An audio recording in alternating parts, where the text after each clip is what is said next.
За 6 номер нэр хэм блэ? Бат Эрдэнэ тий.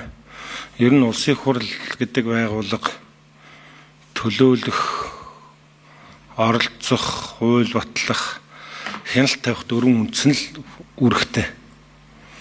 Ялангуяа тэр сүүлийнх нь хяналт тавих хэсэг бол одоо таны ажилтай их холбоотой.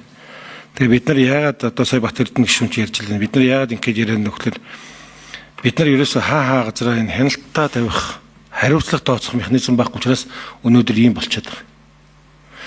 Би дараа таныг орж ирэхэд яг асуун шүү. Та миний асуултанд хариулахдаа цаашид үнэлгээний арга гаргачлаа боловсронгуй болгоноо бид.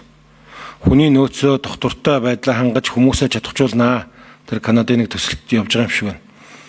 За тэр засгийн газрын түвшинд ер нь энэ их хурл бол засгийн газрын түвшинд гарч байгаа тэр 10,000 гаруй шийдвэрийг захин хяналтанд авнаа. Өмнө гарч ирсэн шийдвэрүүд хэрэгжилтэн агуулгаараа ямар байсан үнэлж дүгнэлж бид нар бас үнэлж дүгнэхгүйгээр яваад байсан байна. Улсын хурл болон байнгын хороо засгийн газрын хоорондоо уялдаа хангалуун та 5 зүйлийг өнөөдрийн байнгын хорооны хурал дээр тодорхой хэллээ шүү. Би дараа танаас яг энэний чи хүрээнд асууна. Одоо бол яг өмнө ингэж явж ирсэн байлгүй. Ер нь бол одоо нэрээ манай улсад энэ хариуцлага хяналт гэдэг юм дэндүү сул байна. Дээрээс нь энэ засаг төрийн докторгүй байдал ч нөлөөлж байгаа биз. За тэгээд та хүнд янз бүрийн улс төр 960-ын дарамт очдөг биз. Гэхдээ ингэж болохгүй л дээ чинь.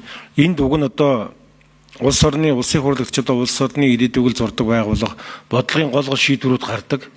Гэтэл хэрэгжиж байгаа байдал нэг иймэрхүү байна гэдэг нь үнэхээр харамсалтай байна шүү. Дараа би танаас яг энэ 5 зүйлээр чи асуух болно гэдэг хэлье.